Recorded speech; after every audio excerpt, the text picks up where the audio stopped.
Hi YouTube, Bullhornbetty here. Just wanted to address a few things that are coming out. Many of you guys know we had a 4-hour live learning information related to the Michael Vaughan case. And what we're seeing already after the live ended, people coming out to try to not get the facts out there. In my opinion, if any creator is out there without doing their due diligence of all aspects of this case, like we're running down the abduction theory, the wandering off theory, the possibility, and there's several different kinds of abduction theories that could come into play. One of opportunity, stranger danger. The other one, potential neighbor. And then the other one that's a targeted type of abduction. And in Summer Wells' case, we were really only looking about possibly two theories, which was the stranger danger and the targeted. And I guess the neighbor type of abduction could go with the targeted aspect of it, depending on what your opinion is about the case. This is just to get us information, educate us a little more related to the facts of the case. While on my panel, we do ask questions. We're looking at all avenues of this, including the parents. And there are some creators out there that just absolutely, here we are a year later, have never once considered the parents. And they're doing themselves as well as their audience a disservice. Because if the parents had nothing to do with it, then the scrutiny that comes of us looking at the parents will be fruitless, right? And we can prove to our audience that the parents aren't involved. But there are some things related to this case that kind of pique my curiosity, quite frankly. It piques my curiosity in many aspects. So I wanted to go over the facts so everybody is very clear as to what is going on with this case from the beginning to current. And this is just facts without speculation or opinion.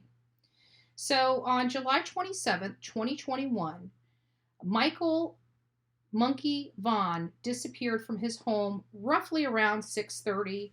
He was last seen at Southwest 9th Street and South Arizona Avenue. Please take a look at this location.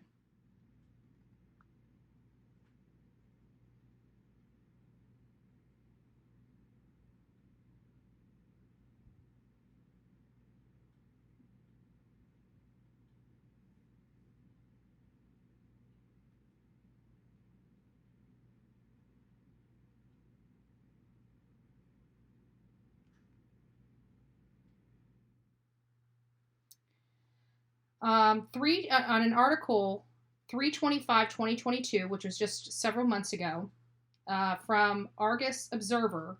In that article, it stated that early on in the investigation, police would not confirm whether the child was believed to have been kidnapped, i.e. abducted. What was interesting to me was a community post from law enforcement on the social media, a social media update, so to speak. It stated, potential criminal abduction aspect became our primary focus months ago, which could be interpreted several different ways. One of those ways is they've looked in this case as an abduction type of theory and are continuing to investigate this case as an abduction type of theory. Or it could be something totally opposite with that language, where they're stating that they were looking at this as an abduction theory months ago and aren't looking at it in those eyes now.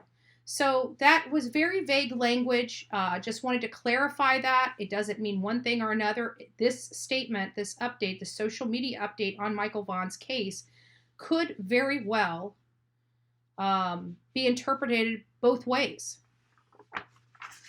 There was new legislation that was brought about, Monkey's Alert, Michael Vaughan's alert, which allows them, because he never got an Amber Alert, though they thought he was abducted, which is highly suspect to me. But again, just laying out the facts that he was not put on an Amber Alert, which is an alert for endangered children, such as children that are abducted.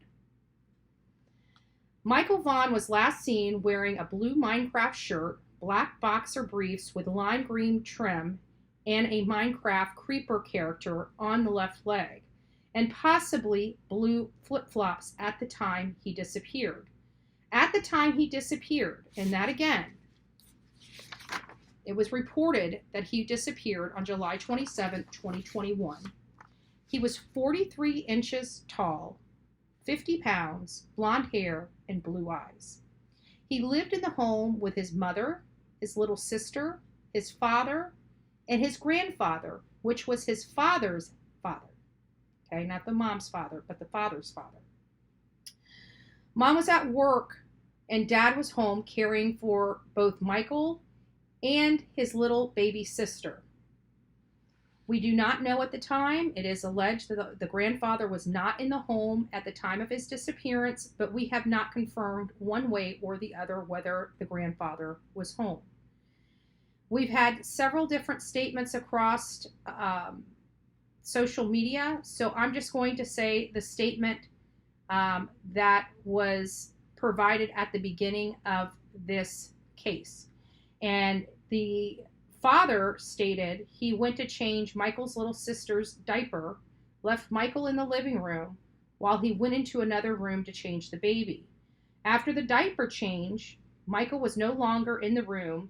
He apparently slipped on his flip-flops and went outside, snuck out, which he had done before, months earlier, according to a babysitter from their home.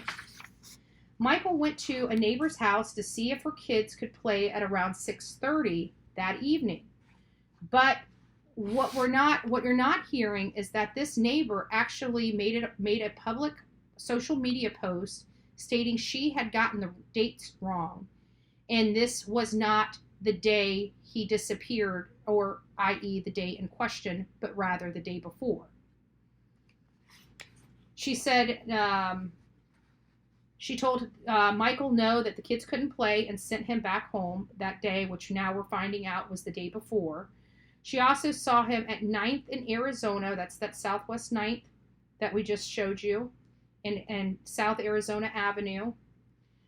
Michael's father came out of the house yelling for him and got no response, and was reported missing, specifically at 7:21 when the call came into law enforcement of Michael missing.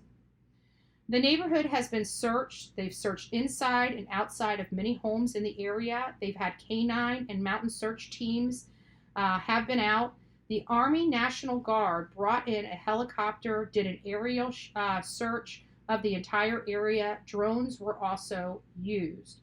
And they also reduced the water levels in the canal so they could do water searches and conduct water searches a little more safely and with a little less water. The search by the fire department and canine teams did not turn up any signs of Michael. Despite search effort, Michael is still missing. He's still missing today. Fruitland, Idaho has a population size of about 5,300, but the neighborhood he went missing in has a lot of homes. It was still light out when he went missing at around 6:30. It usually doesn't get dark out until after 9. So those are the facts of the case related to Michael Vaughan that we have currently. We are doing a session with a few creators to get more information, more details, ask questions, and find out what's missing so we can start working on finding those answers for our audience. I understand that many creators have, sided with the parents, and, very well, Bullhorn Betty channel may do the same. But I will never stamp any case that I cover without thoroughly doing my job. And thoroughly doing my job is looking at all avenues, including the parents. And I will continue to do that in every case that I touch or come across and present on my channel, because that is my duty to my audience. And whether or not backlash comes from me doing a good job, that is where the Bullhorn Betty channel will lie. We will lie in that area of being under immense pressure and backlash because we refuse to just go along just to get along. I have never been that way in my personal life. I will never be that way to my audience. And I will continue to fight for these children. And I will continue to provide you all the information you need to make the determination yourself as to what goes on in this case. So again, we are fighting for Michael Monkey Vaughan. We are looking for any information. And I do plan on taking a trip out there. And people can go in my chat. They can send me emails and tell me people don't want me out there. Guess what? It's never stopped me before, and it will not stop me moving forward. So I do love my audience. I do pride myself of providing legitimate information. I do speculate on the information and facts that I receive and I get, and that's my right to do. So for the other channels out there that have never looked at the parents, ever, you're doing your audience a disservice. Look at them, scrutinize them, and dismiss them. That's what you properly do. When you just go with everything that they say just because they're saying it and it's true, that's not good enough. You're not doing your job well enough. You have to look at all avenues, not just the ones you choose to. I don't pick and choose the winners and losers. I do my job, I formulate an opinion, and I state that publicly with all the facts that I found. I let my audience make the determination of what they think happened because they have a right to an opinion and to their speculation. So with that being said, guys, I want you to have an amazing day. God bless each and every one of you. But we are not done until these children come home. Have an amazing day. God bless.